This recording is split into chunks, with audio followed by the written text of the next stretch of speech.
Hello and welcome to our Get a Life moment for today with myself, Lisa Davies, and I'm absolutely delighted to be joined by a very special lady today, CEO and founder of the Rosie May Foundation, Mary Storrie. Welcome, Mary. Hi, Lisa. Thank you for inviting me. You're very welcome. So, interestingly enough, I don't know if you remember this, Mary, we used to be neighbours. We used to live around the corner from one another. I absolutely do. I mean, we didn't really know each other very well. You know, kind of those people who live around the corner in a village and you just say hello to as you walk past them, that type of thing. So we kind of knew each other kind of very vaguely from a distance. But for those people watching in, it would be really useful for you to kind of share, who is Mary Storrie then? Who are you? What are you all about? Who am I? That's a really good question, actually. As you know, we used to live close to each other, but I didn't actually really know that until you told me that, kind of later on when I met you.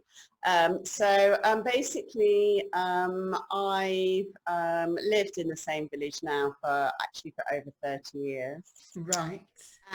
And my background is essentially, I started off nursery nursing actually.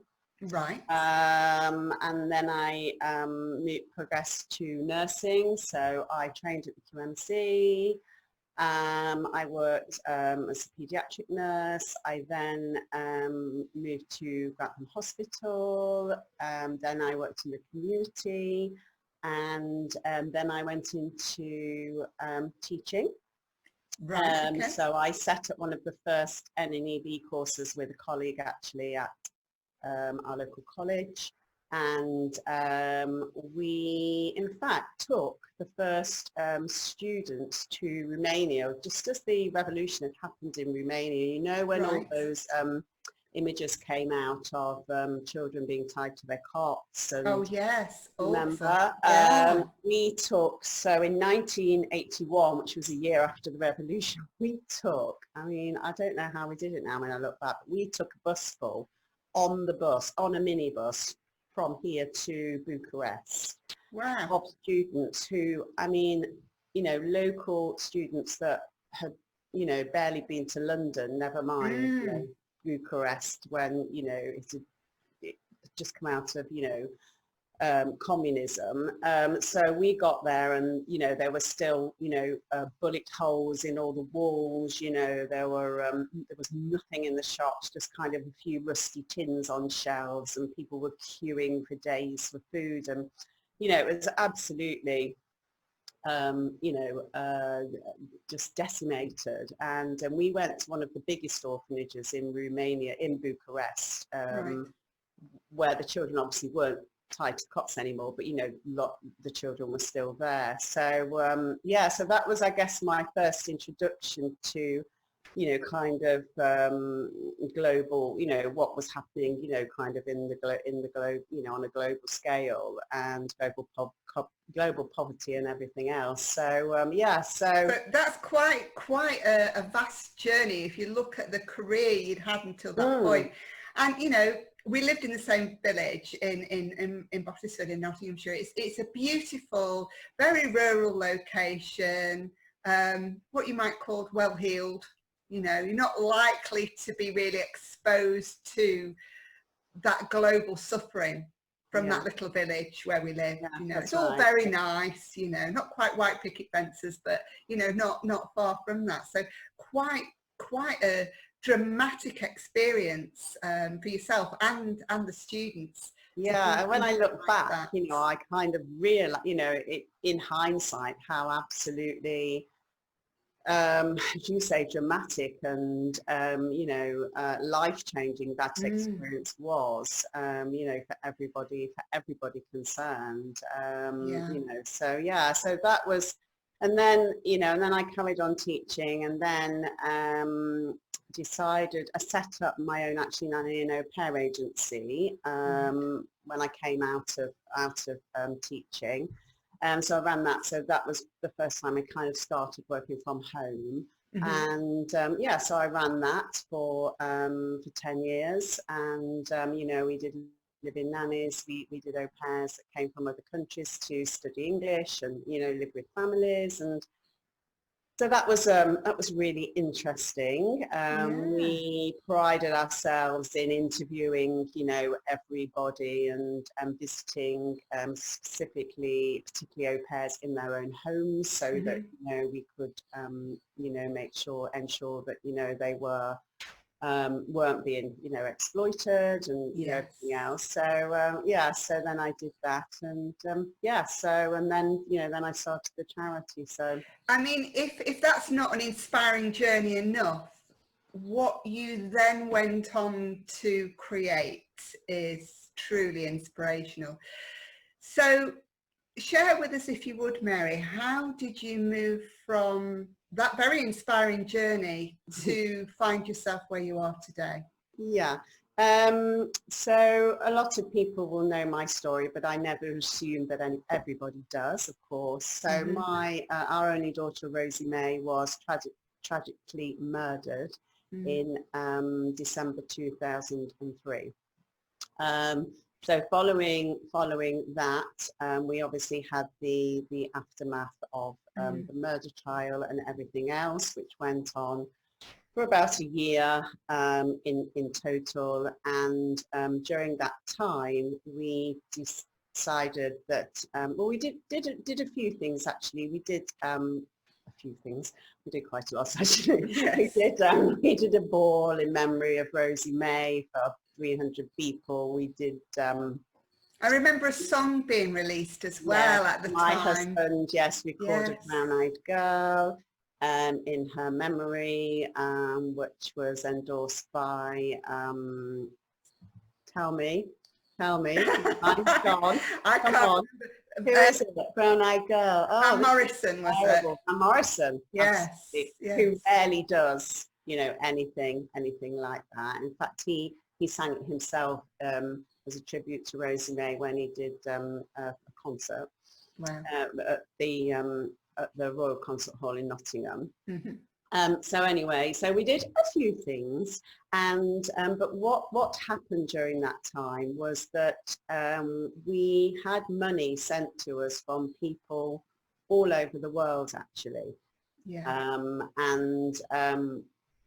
mean, there was an outpouring of love and compassion, wasn't there? There was, absolutely. And, you know, thankfully child murders are rare, but when they happen, they are high profile in the media.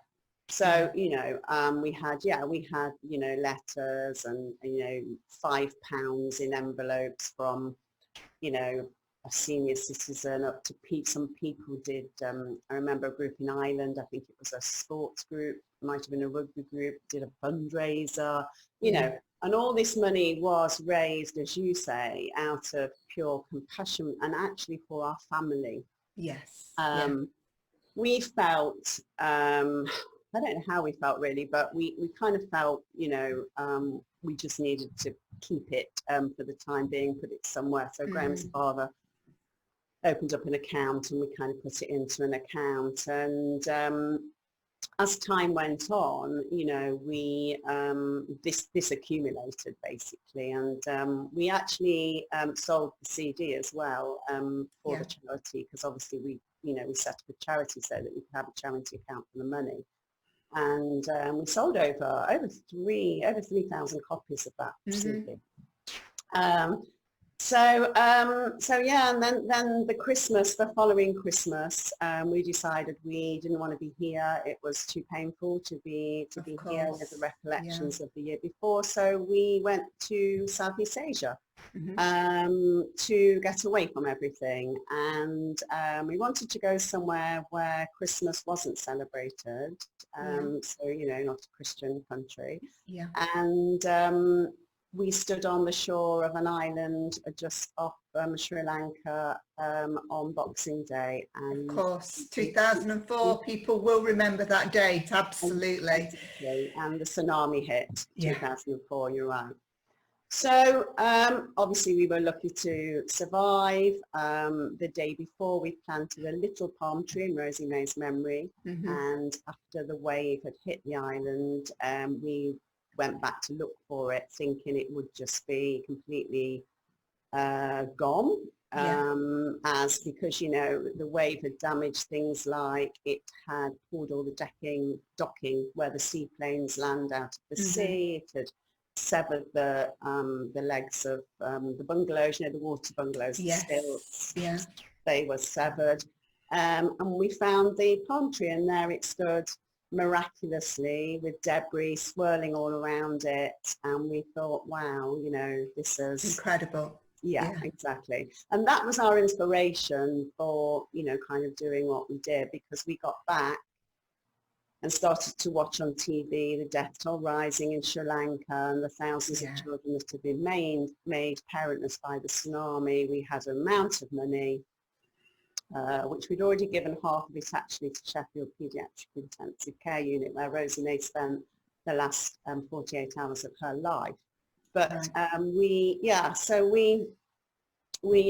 was kind of the start of it, really. And we built our first, firstly, we built a children's home for girls had been made orphans by the tsunami.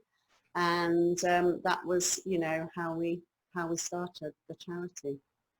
I mean, it's just, you can't even put into words just the incredible journey that you have had. I mean, just heartbreaking, but out of that heartbreak have, you know, created something so meaningful, so important. So where does that bring you to today with the Rosie May Foundation? Obviously, we've had this very unique time in our history that must have affected charitable donations and what you're doing right now, because ordinarily you'd have a ball this time of year, wouldn't you?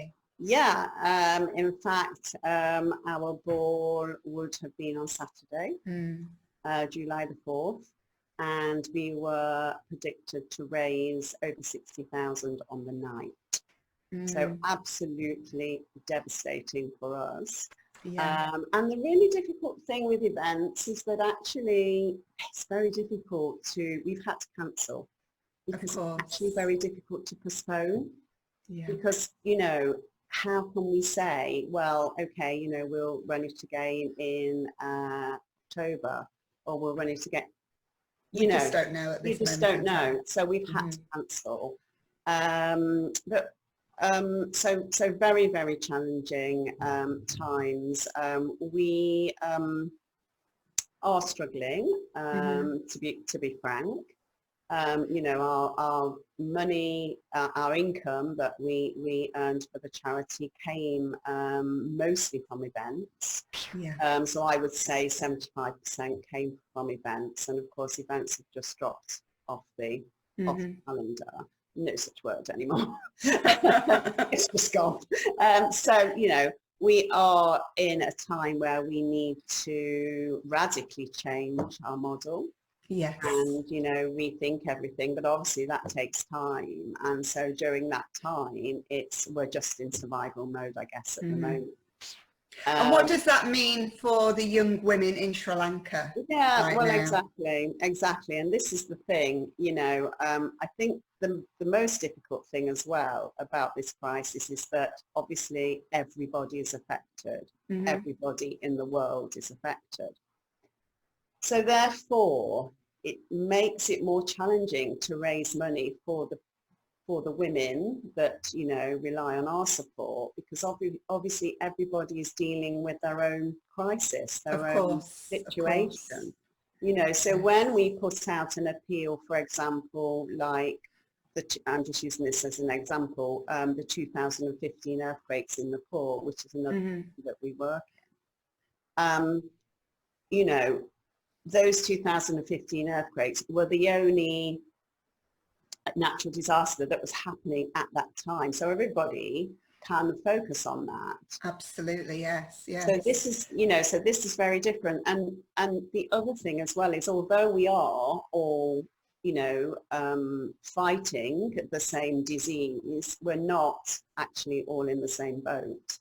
No, absolutely not. You know, and I think that's an important point to make, because our experience of lockdown is not, I can absolutely tell you, somebody's experience of lockdown in Sri Lanka or Nepal. You know, lockdown for them is, you know, no income, no food, very little sanitation, living in an overcrowded space. You know, lockdown just doesn't work in these countries. It's, you know, it's not.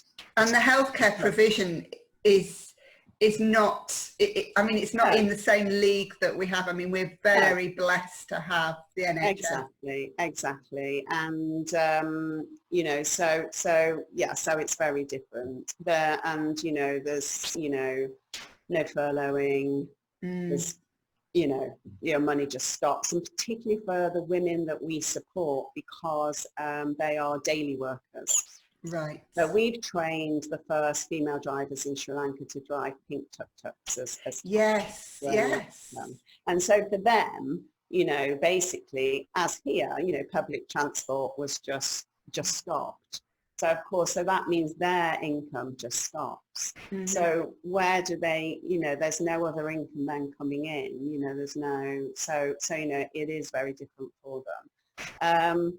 But now they are just starting to ease out of lockdown. You know, they are starting to just get back on their feet. But I think for Sri Lanka particularly, it was a double whammy, because of course the year before it was the Easter bombings. Absolutely. So the tourists weren't visiting, they weren't getting as much income from that. Yeah, it's like, and it's at the same time, you know, so it's April again. It's like deja vu for them. You know, they were literally, the country was literally just getting back on its feet, and now this has happened. So, it, you know, I think for them it's double impact, really. So what does that mean for the way that you might change the way that the model of the foundation works? Yeah, I mean, what we recognised very early on was that we, you know, although we're based here, obviously, we work from our local, we've got an office in Bingham, in our local town. So although we're based here and we do provide, you know, lots of opportunities for local people, we work with the universities, we run internship programs. What we realised that we were now, our own community was actually in crisis. So what we decided to do very quickly, even before we went into lockdown, was we pivoted all our resources to actually help our own community. Right.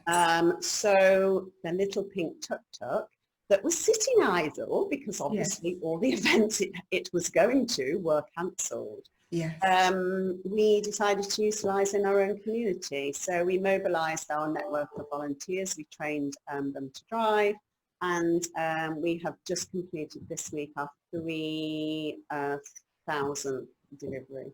Wow, incredible. So out of, I mean, here we have a charity hitting adversity, and the recipients of that charity hitting you know, that adversity, and still you galvanise together and make a difference and create that difference. Hats off to you, Mary. That's incredible. And what that's done for us as a charity is obviously raised awareness of our charity in our own locality. I don't think there is now a single person in Bingham or surrounding villages that doesn't know who the Rosie Foundation is. Absolutely. Can't miss a pink tuk-tuk, I know, can you? and it's become quite iconic, actually, because what we also did was we used it for Clap for Carers. So every week it went to a Clap for Carers in a different location, and we partnered with the fire station. And so not only was it the pink tuk-tuk, but it was, you know, a fire engine with all its sirens and a crew that did that Clap for Carers. So it was absolutely amazing, actually. And you know, so so we're and you know what we will do when we talk about changing the model is we will continue to work in our own community, you know, so particularly now we're focusing on working with our senior citizens that obviously now we know who they all are. We have a relationship with them because we've been delivering prescriptions and bread and eggs and, you know, I mean, you name it, we've delivered it. The issue is that they are all very, very anxious of coming out. Understandably. Going out and about, understandably. So now it's all about building that confidence to ease out of lockdown. So we've started a new initiative called Cake and Chat. So basically our famous cupcakes, which are made by a group of, local women that bake them, donate the ingredients and bake them for us every week. We will turn up with a couple of cupcakes and have, that doorstep chat, Yes. with these people, and just try and, reassure them and, see kind of what other type of help they need, just to be able to get them down to the local market, Yes. or the shops or whatever. And so integrating back into absolutely, the wider world and feeling because comfortable. now it's all about mental health and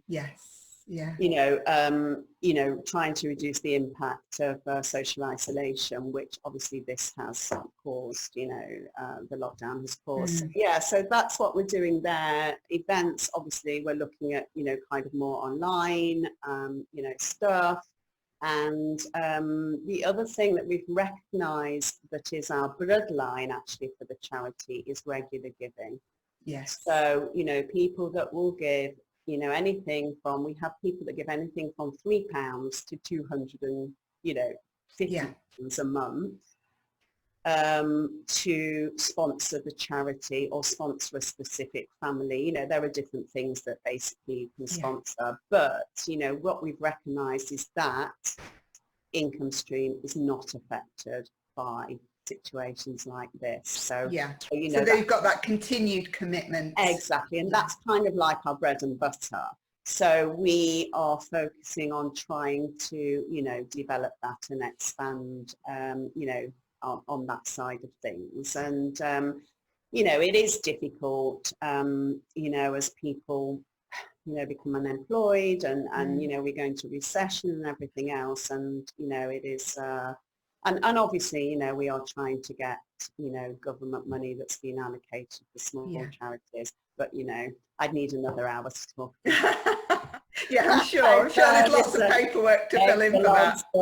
It's a long story, So, challenging times, but obviously, it's challenging times for everybody, isn't it? And I think, that's what makes it doubly hard really for charities, so but I'm totally inspired by your continued vision to keep on making a difference regardless, and being adaptable and innovative in the ways of making sure that keeps happening, because it's important. And I think we were able to use our experience in our own community. That was the other thing. Because what we've been doing in Bingham is exactly what we've been doing in Sri Lanka and Nepal. We've been, empowering families, living on the poverty line. We work, with families in crisis. So actually, there are lots of parallels. So, it was just like, well, do you know what? If we can do it there, we can do it here. And it's, it's really worked. And I'm sure I'm sure that will come back to you tenfold as we move through this time and out the other side of it. The local community won't forget what you have done, and therefore I do believe it will come back to you. I mean, we've just had an article that's been written by the manager of the market, and we've been hailed as a lifeline for market traders, because when this happened, we the Eggman, for example, he didn't have the resources to be able to get all his eggs to people. So we were doing all these egg deliveries, but that actually kept his business afloat. Until he was able to then get back and sort things out. And so that's just an example of so we've kind of we've not only helped vulnerable people, but we've also helped, the local business community as well, just to, kind of keep things, rolling over, because they were just completely overwhelmed. I mean, the pharmacist was just like, and he's, I spoke to him just yesterday, and he said, it would just have been so tricky without you guys, and we're still doing it now. We're still doing pharmacy deliveries now, because why would we stop? It gives us access to those very people that, you know, we can help. So it's so like yeah, that great partnership. Yeah, it's like that pay it forward, isn't it? That collaboration, you know, and we don't always know the knock-on effect or the domino effect or the ripple effect, if you like. So you're creating a ripple that is not only touching those that are vulnerable in our communities, but it's also supporting the pharmacists, it's supporting the Eggman, and you know, then it inspires somebody else to do something in their village or their community, and on it goes and on it goes. Yeah, you know, we've been going into schools, we've been, you know, tomorrow, for example, we're taking our famous rainbow cupcakes to, you know, year 6 leavers at, you know, Flinton Primary School. They're going to Raglan-on-Trent Junior School, you know, and we've done them for teachers who are, you know, under massive amounts of stress, you know, children that have missed out on so many things, you know, those children that are leaving, you know, they would have been having barbecues, prom nights, wouldn't they? You know, all that stuff. And if we can just turn up, what we realised very early on was that actually what the Pink Tuk Tuk does is it actually brings good cheer. And it brings a smile to people's faces, you know, and actually that's become far more important than the loaf of bread or the, you know, the cupcake. It's not actually about that anymore. It's about the fact that, you know, people love seeing the Pink Tuk Tuk, and it just, you know, lifts people's spirits, and, you know, and that's what people need, don't they? You know, whether it's a child in a primary school, a teacher, a business owner, you know, a senior citizen, that's what people need. So yeah, that's what brings such joy. Yeah. So thank you so much for sharing your story and the journey and the amazing work that you are doing right now and will continue to do. As I asked with all my guests, Mary, before we finish, what would be, out of all of your experiences, you know, out of adversity into the wonderful work that you do, all of those life experiences, what would be your top life tip to share? Well, it's very simple, Lisa. Somebody once said to me in my very darkest days, if the only thing you do when you get out of bed is make your bed, then you have achieved, you know, a great thing. Because if you make your bed, you have set your intentions for the day, and that very simple task will then lead on to other things. You know, you might then put the kettle on and make a cup of tea, or you might, you know, whatever. And if you have the worst possible day, you will know that you have a lovely made bed to go back to, rather than, you know, going back to a, you know, horrible messy bed. So it's very simple. When you get up every morning, just make your bed. Make your bed. And brilliant. That's it, really. Yeah, that's fantastic. Thank you so much for sharing your experience with us today. And thank you so much for taking the time out. You'll be a true inspiration to anybody watching. I am absolutely certain. Thank you, Lisa. Lovely to catch up with you. Thank you. You've been fabulous as always. Thank you.